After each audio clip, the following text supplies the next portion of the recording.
네, 슈팅스탁 2부 주식설전 시작합니다. 안녕하십니까, 김수연입니다. 2부 주식설전에서는 전문가와 함께 시장과 종목에서 놓쳐서는 안 되는 투자 포인트에 대해서 깊이 있게 이야기 나눠보고요. 여러분들의 종목 고민 해결해드리는 종목 상담 순서가 기다리고 있습니다. 그리고 마지막으로는 도전 상한가, 새로운 전략주 제시까지 기다리고 있으니까요. 끝까지 함께 하셔서 시장과 종목에 대한 정보 많이 얻어가 보시면 좋겠습니다. 네, 그럼 먼저 종목 상담 참여할 수 있는 방법부터 소개해드리겠습니다. 문자 샵 3772번으로 오늘 함께하는 전문가 명동고래 적어서 문자 보내주시면 저희가 입장 가능한 링크 보내드리고 있고요. 포털 검색창에 슈팅스타 검색하시고 들어오시면 이 종목 상담 코너가 있습니다. 들어오셔서 종목의 이름, 매수의 가격, 비중 세 가지 올려주시면 저희가 방송 통해서 종목 상담도 해결해 드리도록 하겠습니다. 네, 그럼 오늘 함께할 전문가를 소개합니다.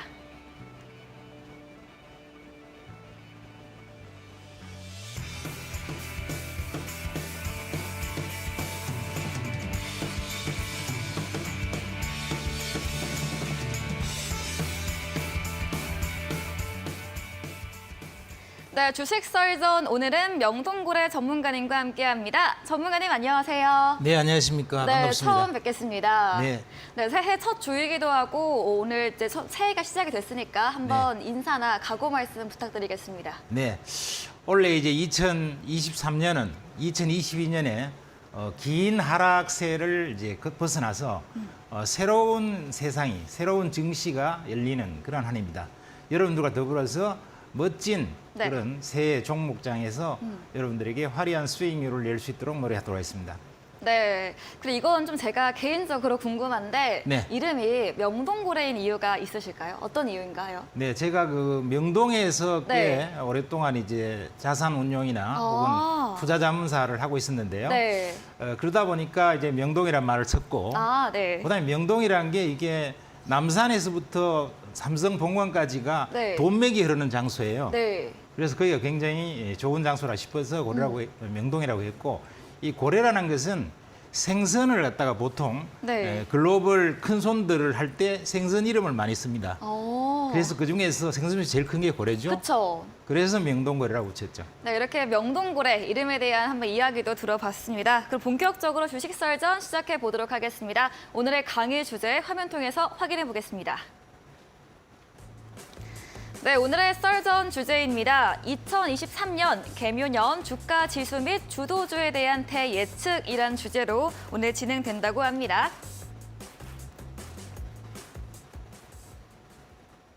네, 이렇게 썰전 주제 확인해 봤습니다. 네, 전문가님 그럼 본격적으로 한번 이야기 나눠볼까요? 네, 그러죠.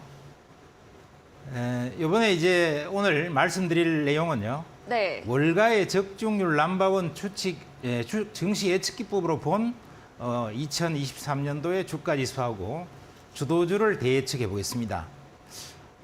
우리 투자자 여러분들께서는 세상에서 지금까지 증시 역사를 통해서 가장 오랫동안 또 그리고 가장 정확한 적중률을 보인 증시 예측기법이 뭐 있는가 이랬을 때 사실 뭐 굉장한 전문가들도 증시를 예측한다 그러면 판판이 틀리죠.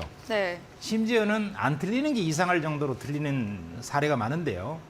이 월스트리트라고 하는 것은 약 200년에 가까운 그런 증시 역사를 갖고 있는 그러한 월가인데요. 이 월가에서 그동안의 오랜 경험을 통해서 그나마 가장 적중률이 높았던 게 뭐냐? 이게 통계로 나와 있습니다. 그 넘버원 증시 예측 기법 이것을 분석해서 올해 2023년도에 우리나라의 주가 지수하고 주도주를 한번 대책을 오늘 하는 시간을 가지도록 하겠습니다. 그 개념은요.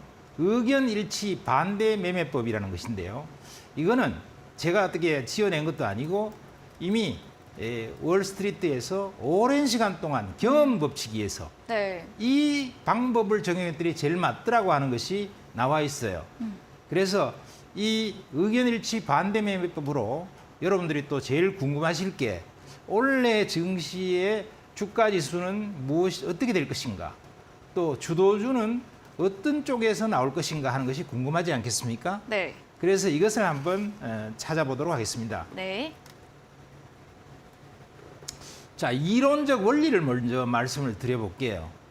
이 반대매매 의견 일치에 대한 반대매매 의견법이라고 하는 것은 그 이론적 원리, 근거가 무엇이냐 하면은 첫 번째가 바로 확정 편향 이론이다 하는 것입니다. 우리가 왜 전문가들조차도 심지어는 뭐 세계적인 석학조차도 노벨상 경제학상을 받은 그러한 경제학 교수조차도 예측을 하게 되면 거의 틀릴 확률이 더 많아요. 그렇죠. 그게 왜 그런가 하면은 바로 확정 편향 이론 때문이라는 것입니다. 그럼 왜 확정 편향 이론이 틀리느냐 하면은 보통 우리가 경제를 예측한다든가 또 매크로 위반해서 금리라든가 또 환율이라든가 이런 경기 사이클을 가지고 예측해봐도 예측이 자꾸 틀리는 이유는 현재 기반을 가지고 예측하기 때문에 틀린다는 거죠. 즉 미래를 예측하는 데 있어 갖고 지금 오늘날에 많은 경제학자나 혹은 투자 전문가들이나 이런 사람들이 쓰는 방법이 현재까지 어떤 상황이 벌어졌는가를 가지고 거기서부터 기반해서 앞으로 어떻게 변해갈 것이다. 이렇게 예측을 하다 보니까 현재 기반이 너무 좋은 상태가 돼 있으면 자꾸 미래도 좋게 보려고 하는 속성이 있다는 거죠. 그다음에 현재 기반이 굉장히 나쁘면은 미래도 굉장히 나쁘지 않을까. 이렇게 생각을 해서 나쁘게 볼 수밖에 없는 그런 인지적인 특성을 전문가일수록 더 가진다는 거죠. 왜냐하면 전문가일수록 온갖 통계적인 그런 지표들을 갖다 분석을 하고요. 공부를 많이 하기 때문에 자기들이 점점 더 자기가 현재 기반으로 보는 그 추세나 그 통계 자료에 대해서 확신을 가지고 확증 편향 이론에 빠져버린다는 겁니다.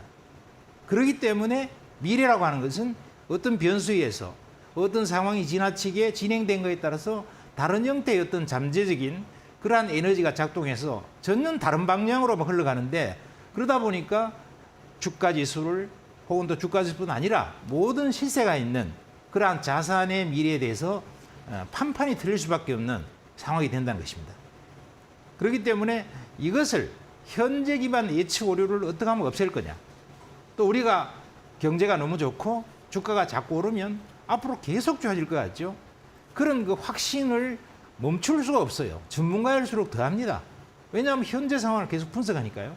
그걸 어떻게 완전히 깨부수고 새로운 시각에서 미래를 볼 수 있을까 하는 그러한 관점에서 우리가 이런 의견이 일치되면 반대 매매를 해야 된다 하는 것이 바로 오랜 월가의 어떤 이미 분석을 해놓은 그러한 그 고도의 분석 기법이라고 하는 걸 관점에서 우리가 봐야 되겠다는 것이고요. 그다음에 이론적 원리의 두 번째는 수급 구조 이론입니다. 이 수급 구조 이론이라는 것은 워렌 버핏이 이런 말을 했어요. 월가의 증권가의 리포트는 어느 관점에서 보지 않고 어느 관점에서 쓰지를 않고 전부 다 월급쟁이 관점에서 쓰기 때문에 가치가 없다 이렇게 얘기했습니다. 우리가 보통 일반적으로 생각해 봤을 때는 워렌 버핏은 세계 최고의 투자자고 따라서 당연히 많은 그 월가에는 한국보다도 더 우수한 더 인류 대학을 나오고 더 공부를 많이 하고 박사들이 엄청나게 많고 심지어는 노벨 경제학상을 받은 사람들도 많이 있거든요.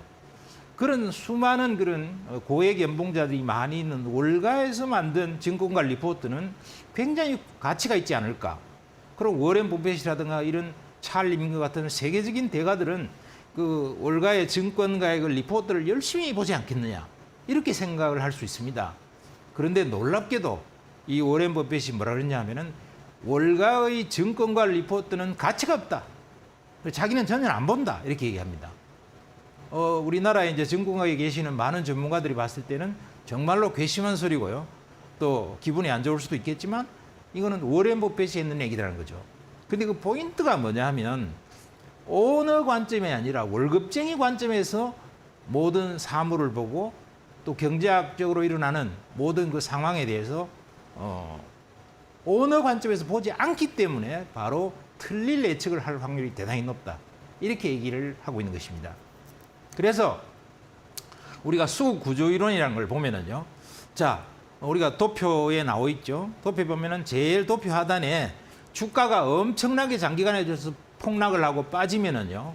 그래서 경제 상황도 나쁘고 불황이고 기업의 실적도 나빠지고 여러 가지 안 좋은 일들이 많이 일어나게 되면 사람들은 공포심을 느낍니다.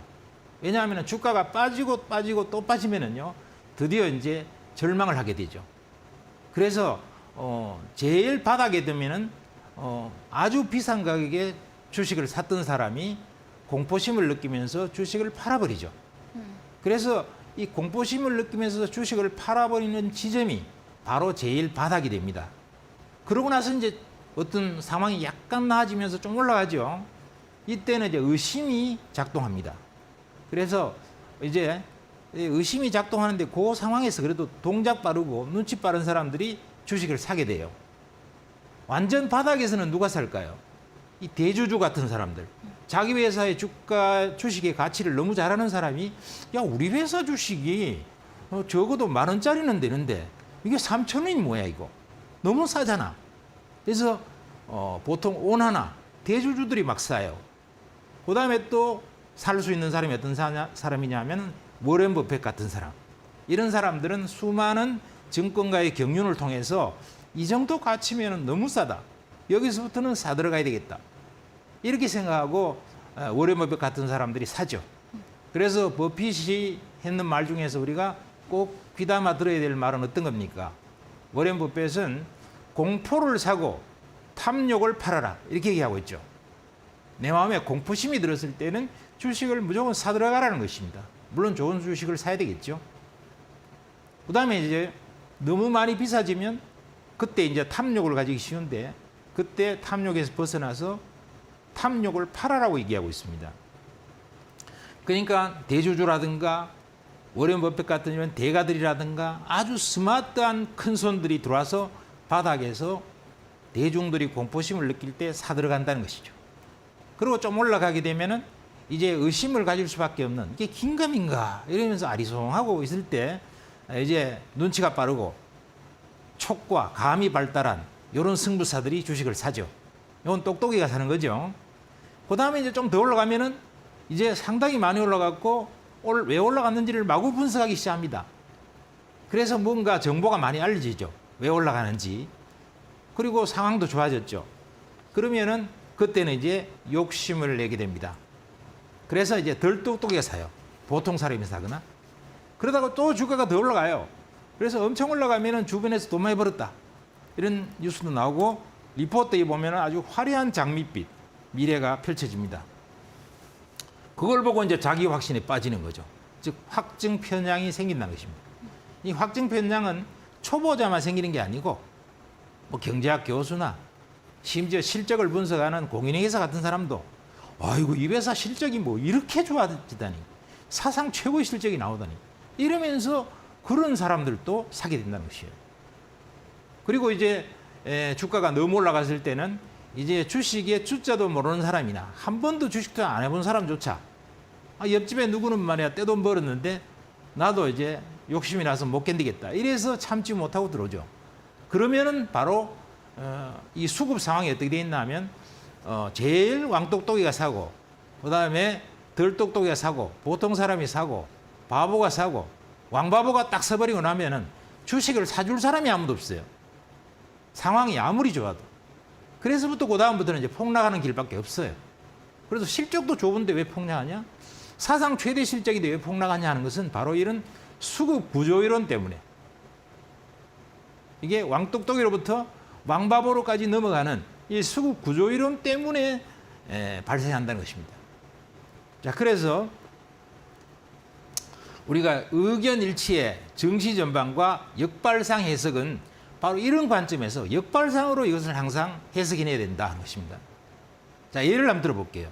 예를 한번 들어보면은 우리가 2022년 작년도였죠. 작년도에 주가 지수를 증권가의 많은 전문가들이 예측을 했는데 2,600이 바닥이고 3,500까지 올라간다 이렇게 예측을 했어요. 네. 그 다음에 이제 주도주는 뭐냐 이랬을 때 1순위가 반도체, 2순위가 자동차, 3순위가 메타버스 이렇게 얘기했습니다. 의견이 거의 일치됐어요. 작년도에는. 그런데 결론은 어떻게 됐습니까? 2,600 바닥 찍고 3,500까지 잘 갔나요? 아마 이런 터무니없는 그런 예측을 하냐. 이렇게 여러분들이 생각할 수 있을 거고요. 네. 또 최근에 아주 증권가에 유명한 몇 분이 반성문을 쓴다 이러면서 작년에는 이렇게까지 많이 빠질 줄 몰랐다. 이렇게 반성문을 마구 썼습니다. 예측이 증권가에서. 그만큼 많이 틀렸다는 거죠. 그렇죠. 말도 못하게 틀린 거죠, 작년이. 네. 그리고 이제 주도주가 뭐냐 이랬는데 첫 번째가 반도체였어요. 근데 가장 많이 그리고 부진했잖아요. 삼성전자 완전히 죽을 썼잖아요. 네. 그다음에 뭐 SK 하이닉스는 더 했죠. 그쵸. 아주 공포스럽게 빠졌고요. 그다음에 두 번째 자동차도 아주 그 작년장에 좋았을 거라고 예측했습니다. 근데 현대차, 기아차는 어떻게 됐나요? 그렇죠. 인플레이션 감축법 아주 때문에. 많이 폭락해 버렸죠. 네. 자, 그다음에 세 번째는 메타버스라고 그랬어요. 그럼 메타버스 관련주 어떻게 됐나요? 완전히 초토화가 돼 버렸어요. 뭐 어마어마하게 빠져버렸죠. 막 3분의 1 토막, 4분의 1 토막, 5분의 1 토막. 그래서 또 메타버스에 관련된 책이 작년도에 엄청 나왔습니다. 서점에 가보면은요, 책이 잔뜩 나왔는데 여러분들이 어떤 주식을 투자할 때 그 업종을 투자하면 안 되겠다는 것을 뭘 갖고 판단하면 되냐면 서점에 나갔는데 네. 그 책의 제목이 네. 온통 뭐 NFT 이렇게 나오면 NFT 투자하면 절대 안 돼요. 아, 반대로. 메타버스가 잔뜩 책이 몇십 권이 나와 있어요. 네. 그거 투자하면 완전 바가지 씁니다. 초토화 돼버려요. 서점의 흐름과 반대로 가야 한다. 그러니까 암호화폐가 완전히 뭐냐면은 그 대세를 이룬다 이러면서 막 암호화폐 책들이 수십 권이 나와 있다. 암호화폐 그때 들어가면은 완전히 파산하는 것이죠. 그래서 작년도는 이렇게 돼 있거든요. 표를 보면 나와 있지만요. 그럼 올해는 어떻게 예측했냐? 이거 중요하지 않습니까? 올해 전문가들이나 증권가 사람들이 어떻게 예측하느냐가 의견이 일치한다면 정반대의 현상이 일어난다. 물론 이제 의견이 일치 안 하고 반은 이렇게 보고 반은 저렇게 보면은 그거는 판단하기가 좀 어려워요. 그건 어려운 장인데 의견이 일치하면은 늘 정반대 현상이 일어난다. 이게 월스트리트에 약 그 200년 가까운 역사를 통틀어서 이 적중 확률은 거의 80%에서 90% 맞다 하는 것입니다. 그래서 월가도 똑같이 예측을 잘 못해요. 우리나라처럼. 자, 그러면 원래 2023년도에 주가지수를 코스피 기준으로 사람들이 증권가에 있는 사람들, 그다음에 소위 전문가라고 하는 사람들의 종합된 의견이 대략 얼마를 보고 있느냐. 이랬을 때 올 초에 이제 2,200 정도 언저리에서 2,000 정도가 바닥일 것이다. 이렇게 보고 있고 고점 탑은 2,600 정도 갈 거다. 이렇게 보고 있었다는 것이죠. 자, 그러면 그리고 주도주는 뭐냐? 이랬을 때 주도주는 반도체 네. 1번, 2번 2차 전지, 3번 바이오시밀러. 요걸 제일 좋게 봤어요. 자, 그러면 이걸 갖고 해석을 해봅시다. 중요한 것은 이렇게 봤다는 게 중요한 게 아니고 네. 이 본 것을 가지고 의견이 이렇게 일치하니까 여기에 대해서 해석을 해봐야 된다는 거예요. 그렇죠. 자, 그래서 첫 번째 주가 지수를 갖고 해석을 해보자는 것입니다. 그러면은 2,000에서 2,600 정도는 굉장히 좁은 협디죠. 작년도 같은 경우는 2,600에서 3,500이니까 900포인트 정도의 거리가 있는데 요거는 2,000에서 2,600 정도 보고 있다. 네. 굉장히 좀 좁게 보고 있는 것인데 자, 여기에서 2,200 정도에서 봤으니까 거기서 한 400포인트는 더 갈 거다 이렇게 봤다는 것이죠. 그 정도 간다고 보고 있고 한 200포인트 빠질 수 있다 이렇게 봤다는 것입니다. 자, 그러면 어떻게 볼 수가 있겠느냐 했을 때 올해 증권시장은 주가지수가 2,600 정도 간다고 했을 때 헤드 타이틀이 뭐가 나와 있냐 이것도 중요합니다. 네. 그러면 전문가들의 헤드 타이틀이 올해 장세는 별로 안 좋다 이런 얘기로 기본적으로 써놨어요. 그다음 두 번째는 올해는 경기 침체가 너무 심하다. 경기 침체가 아주 심하기 때문에 주식 투자를 하는 데 있어서 굉장히 주의해야 된다. 이런 얘기들을 많이 하면서 시장이 좋지 않다 이렇게 했다는 것입니다. 그리고 그 밑에 제일 밑에 하단에 보면요. 증권사의 지수 전망 이렇게 나와 있죠. 네. 이 증권사의 지수 전망은 어떻게 보고 있냐면 상저하고다 이렇게 의견을 일치했어요. 이건 정확히 일치했어요. 상저하고 거의 대부분입니다. 그러면 상저하고라는 것은 무슨 뜻입니까? 바로 상반기는 주가가 안 좋고 하반기에 주가가 좋아진다. 그럴듯해 보이죠. 왜냐하면 올해 상반기에 경기가 안 좋다. 기업 실적들이 나쁠 것이다. 라고 이제 보편적으로 얘기들을 다 하고 거기에 토를 달거나 의문을 제기하는 사람이 거의 없을 정도였어요. 그러면 올해 상반기는 장이 안 좋다. 안 좋은 이유는 기업 실적도 나빠지고 그렇죠. 그다음에 경기도 침체됐으니까 안 좋을 것이다. 경기 침체는 보통 심각한 게 아니다. 이렇게 얘기를 하고 있단 말이죠. 그래서 우리가 상식적인 일반인들이 들었을 때는 그럴듯하고요. 네. 거기에다가 이견을 제시하는 것이 거의 불가능할 정도로 납득이 가요. 그래서 네. 고개가 끄덕끄덕거린다 이겁니다. 네. 그런 것은 대부분 틀려요. 의견이 일치하고 누구나 다 고개가 끄덕끄덕거린다. 이러면 아니라는 것입니다.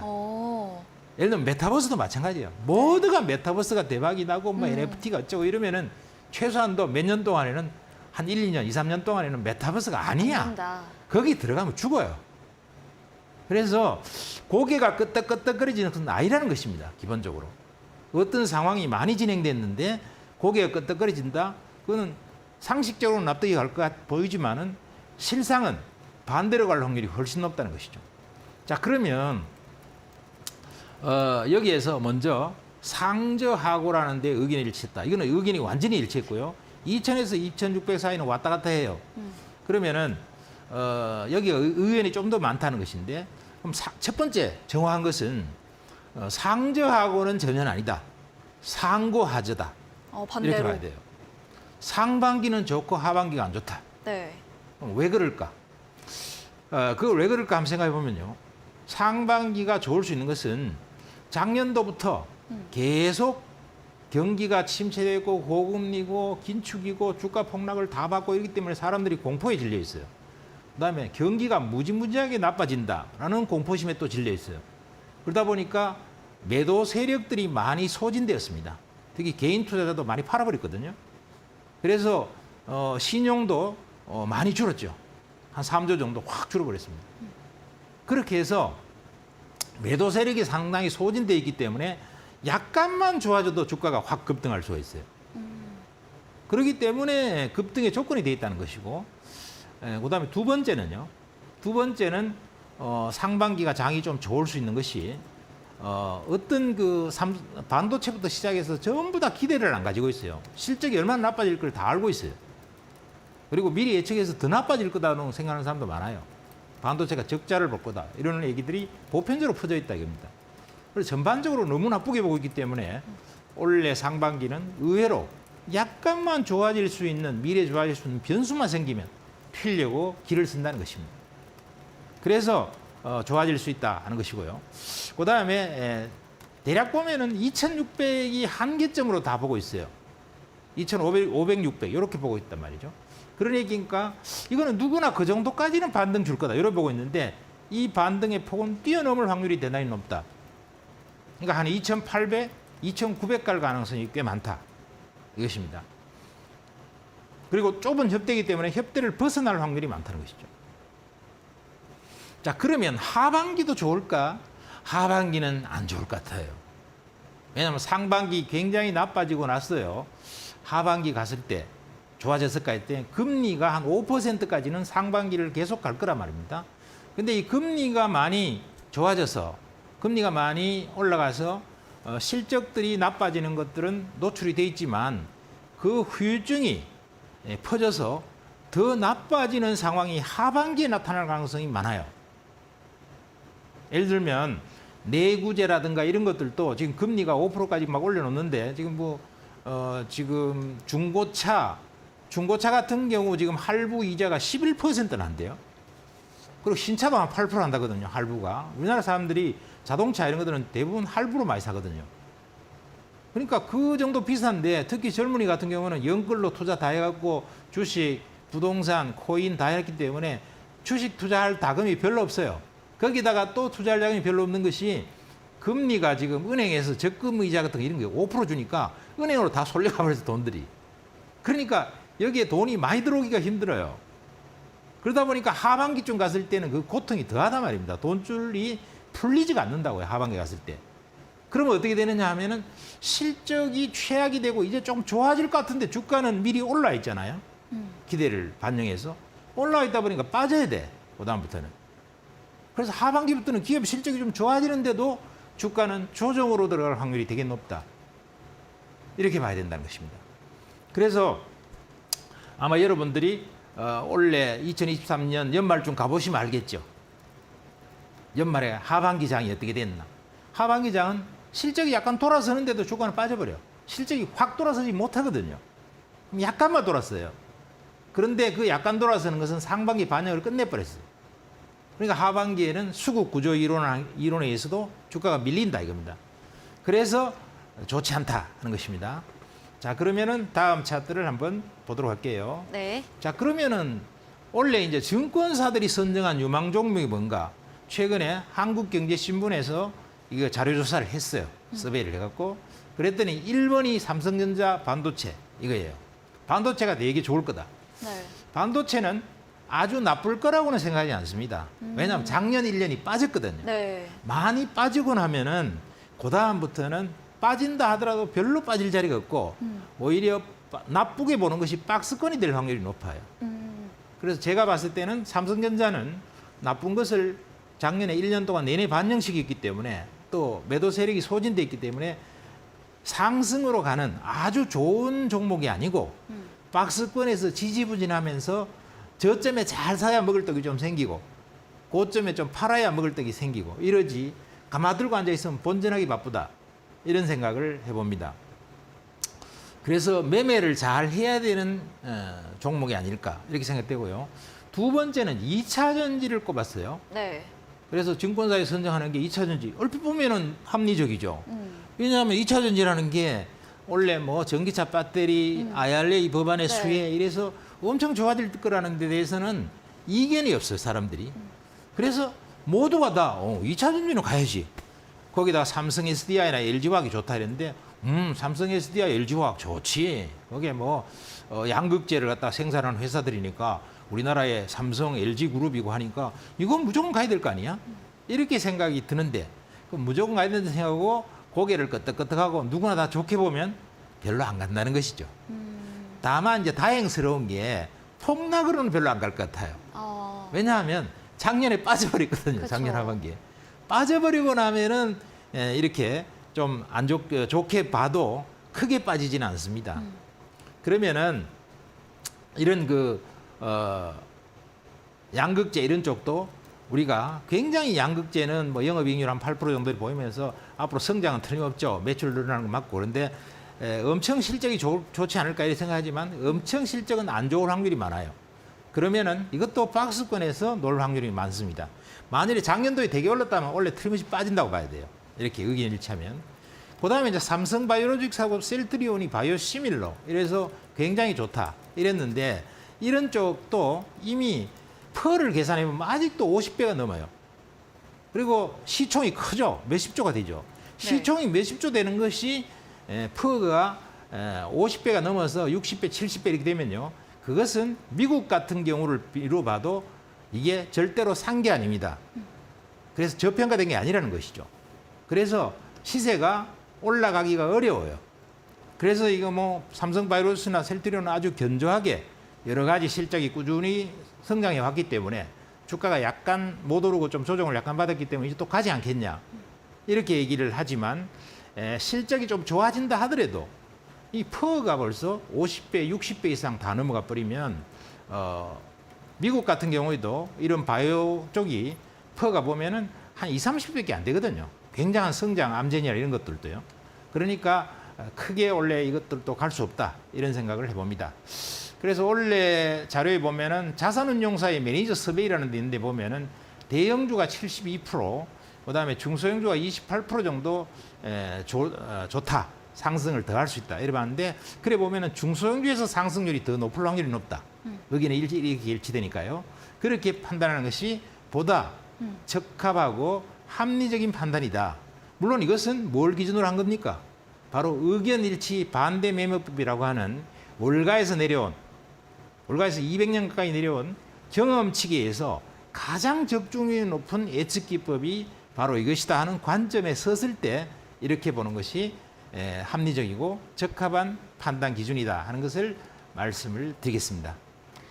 네, 오늘의 썰전 주제로 2023년 주가 지수 및 주도주 대예측을 해보았습니다. 의견일치 반대 매매법으로 이 상고 하저 예상해 주셨고요. 또 주도 업종 3가지에 대한 전문가님의 개인적인 예측 의견도 남겨주셨습니다. 강해주신 명동고래님과 방송 외에도 함께 하시고 싶으신 분들은 문자 샵 3772번으로 명동고래 적어서 보내주시면 저희가 답장으로 입장 가능한 채팅방 링크를 보내드리고 있습니다. 그리고 화면 하단에 QR코드 나가고 있는데요. 휴대폰 카메라로 찍으시면 역시나 바로 입장 가능하니까요. 편하신 쪽으로 들어와 보시면 좋을 것 같습니다. 저희 방송 이후입니다. 9시부터 명동고래 전문가님이 무료 온라인 공개 방송 준비하고 있는데요. 전문가님, 오늘은 어떤 주제로 무료 온라인 공개 방송을 준비해 주실 건가요? 네, 오늘 여러분들께 이제 특별한 노하우를 하나 이제 공개를 하는데요. 네. 무방 때 놀라운 적중률로 시장을 판단할 수 있다 하는 것입니다. 내가 의견일치 반대 매매법, 이것은 월가의 기법이라고 말씀드렸는데요. 네. 이 월가의 기법은 그냥 광범위한 의견을 분석하는 거거든요. 네. 그런데 아주 구체적으로 글로벌 큰 손들이 한국 시장에 들어와서 어떤 포지션을 취하면은 주가가 급등을 시작하고, 그러니까 이거는 대세 판단이에요. 네. 시장이 상승 기조로 접어들고 어떤 포지션을 취하게 되면은 그때부터는 증시가 하락 기조로 접어들 것인가 하는 것을 맞출 수 있는, 우리가 찾아낼 수 있는 그런 시장 판단 기법을 여러분들께 오늘 말씀을 드리도록 하겠습니다. 네, 이런 것들은 아마 네. 지금 대한민국에서 웬만한 곳에 아무리 찾아봐도 없을걸요. 책 안만 뒤져도 없고요. 네. 그런데 아주 구체적인 노하우를 말씀드리는 거니까 여러분들 오늘 이 무방에 참가하시면은 엄청난 손해죠. 그래서 아마 후회하게 될 겁니다. 네. 그래서 꼭 참석하시면 좋을 것 같죠? 네, 잠시 후 9시에 이어지는 명동고래 전문가님의 무료 온라인 공개 방송에서는 놀라운 적중률로 시장을 판단한다, 이런 극비 노하우를 공개해 주신다고 합니다. 관심 있으신 분들은 잠시 후 9시에 포털 검색창 슈팅스타 검색하시고요. 사이트에 들어오시면 명동고래 전문가님 사진 아래 입장 가능한 버튼이 있습니다. 클릭하시고 들어오시면 되고요. 저희 방송 후반부에 명동고래 전문가님의 새로운 전략주 힌트가 제공이 되는데요. 힌트를 들어보시고 정답 아시는 분들 역시나 채팅창에 들어오셔서 남겨주시면 저희가 추첨 통해서 커피 쿠폰도 보내드리도록 하겠습니다. 네, 그럼 오늘의 썰전 주제 화면 통해서 정리해 보겠습니다.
네, 이어서 여러분들의 종목 고민 해결해드리는 시간입니다. 종목 상담 순서인데요. 먼저 첫 번째로 올라온 종목부터 바로 확인해 보겠습니다.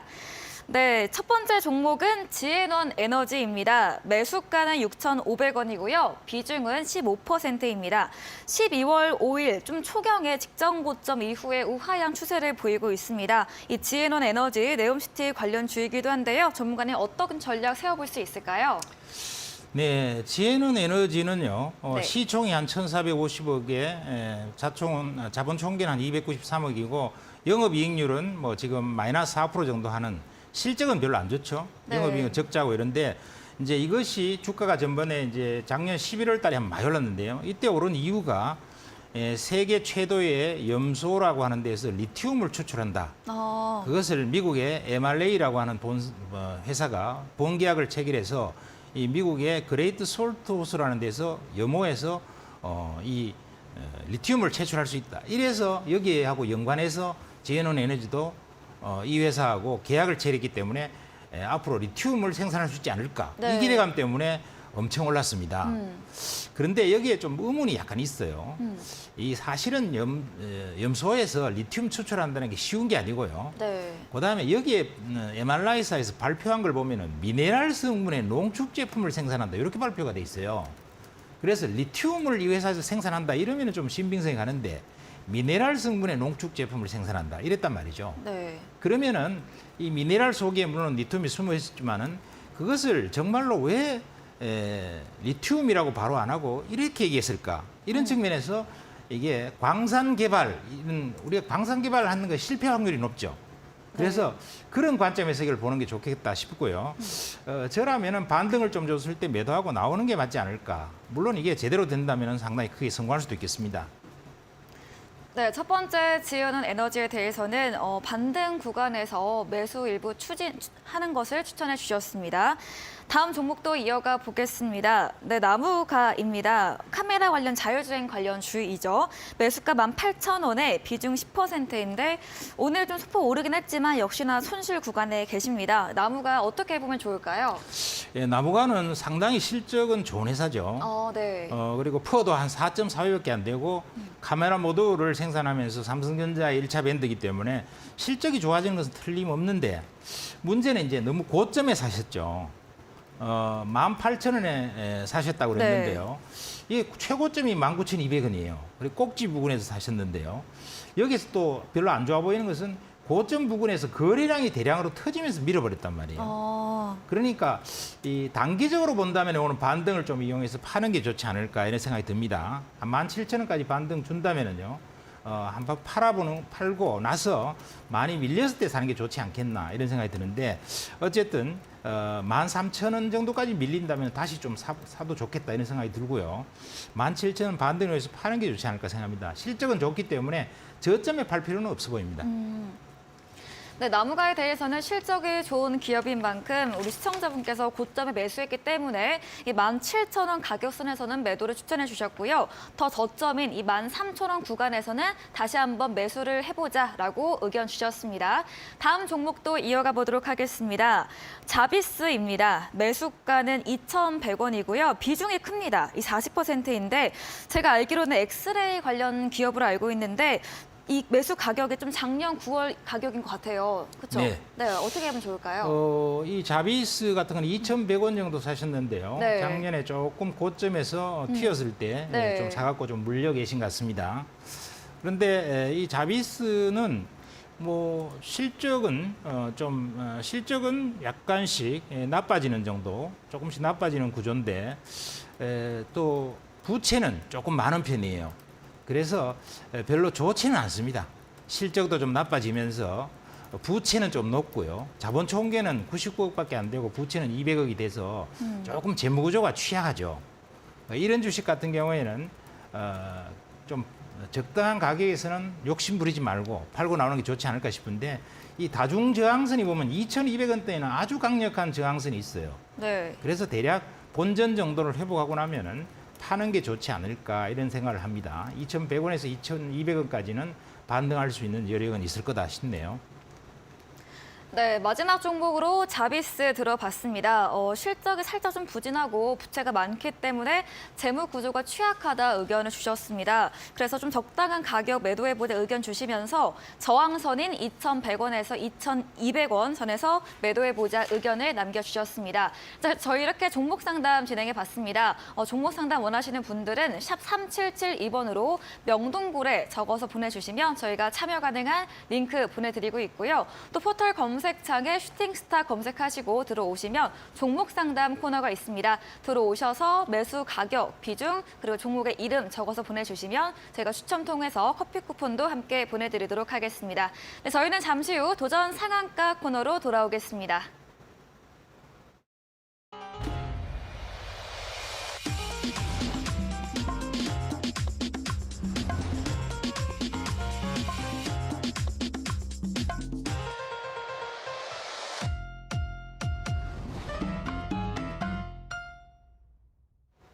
네, 저희가 원래 이번 순서로 전략주 AS를 가져야 하는데 전문가님께서 좀 첫 출연인 만큼 오늘은 투자 비법에 대해서 한번 들어보도록 하겠습니다.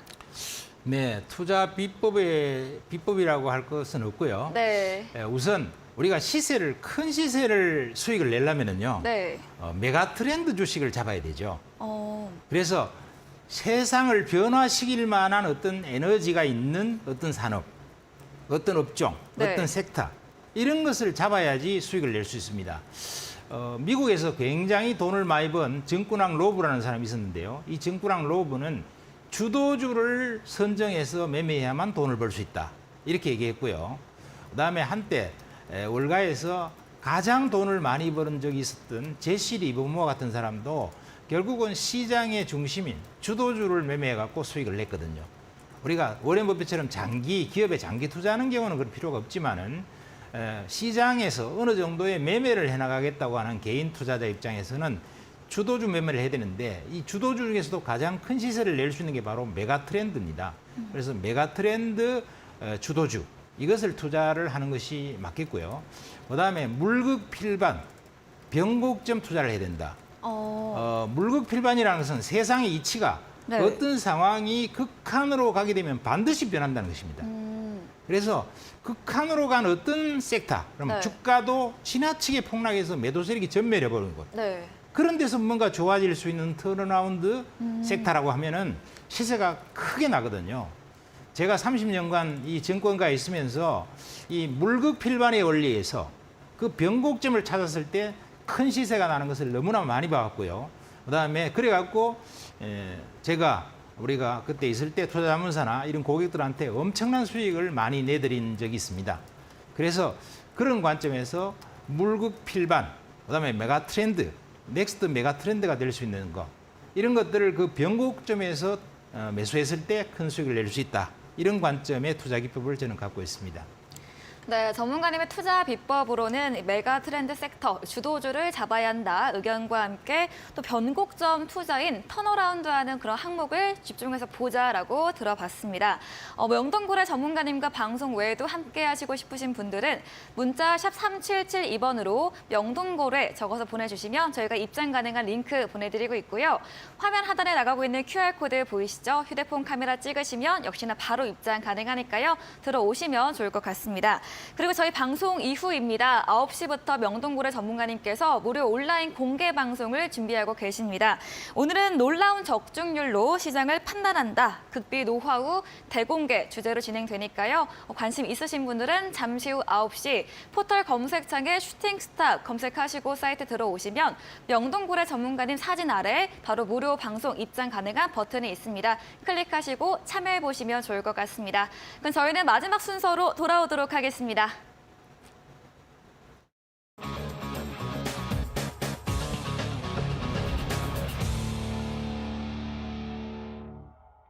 네, 도전 상한가 새로운 전략주 제시해드리는 시간입니다. 전략주에 대한 힌트를 들어볼 텐데요. 네, 전문가님 힌트 제시해 주시죠.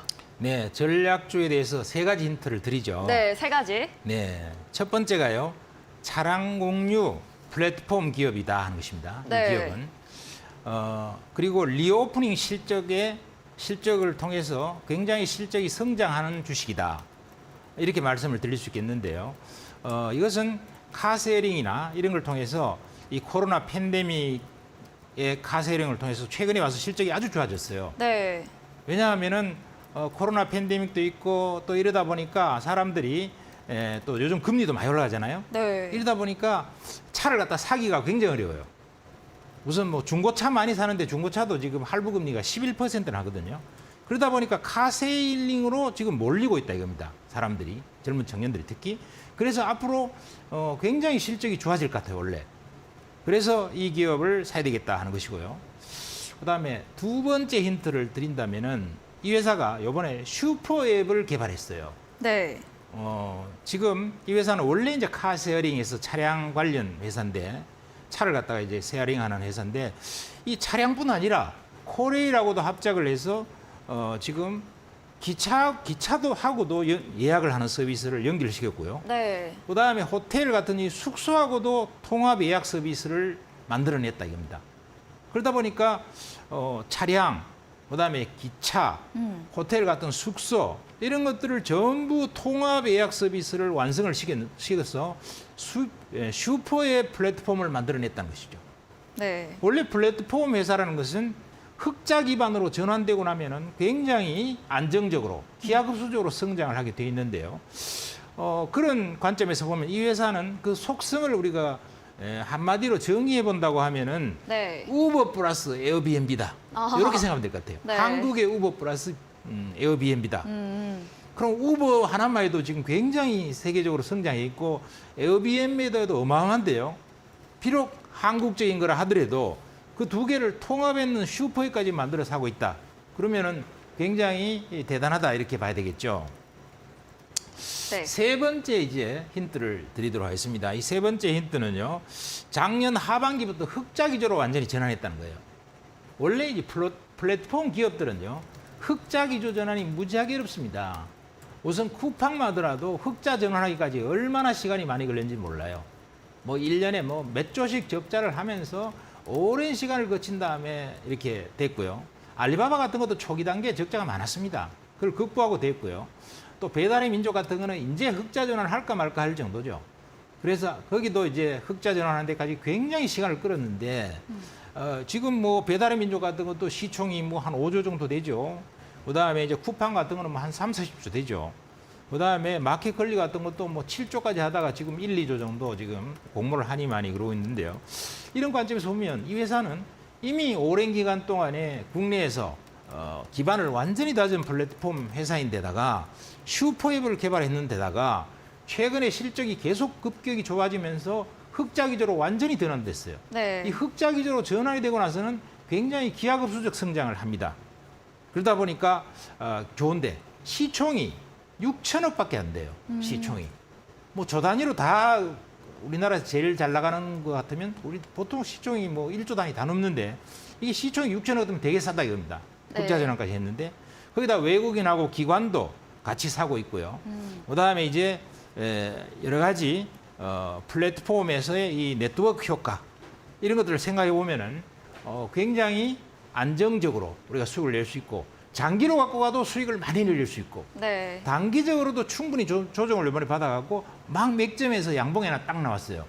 그래서 딱 살만한 지역이 됐고 그래서 여러분들에게 정말 추천해드리고 싶고 이런 것들은 뭐 장기로 사고 있으면 막 수면제 먹고 한 1, 2년, 2, 3년 푹 파묻어놔도 굉장히 많이 오를 것 같습니다. 그리고 단기적으로도 좋고 장기적으로 좋은 거죠. 기관과 외국인도 양매수가 들어와 있어요. 네, 이렇게 오늘 명동고래 전문가님의 첫 번째 전략주 들어봤습니다. 두 글자이고요. 차량 공유 플랫폼 기업이고 아마 힌트 듣고 많이들 아실 것 같습니다. 저희 잠시 후 이어지는 9시 무료 온라인 공개 방송에 들어오셔서 정답 올려주시면 저희가 추첨 통해서 커피 쿠폰도 보내드리도록 하겠습니다. 명동고래 전문가님과 방송 외에도 더 많은 이야기 나누고 싶으신 분들은 문자샵 3772번으로 명동고래 적어서 보내주시기 바랍니다. 네, 그럼 오늘 저희가 준비한 내용은 여기까지입니다. 저희는 다음 이 시간에 보다 바르고 알찬 내용 준비해서 찾아뵙도록 하겠습니다. 오늘도 끝까지 함께해 준 여러분 진심으로 고맙습니다.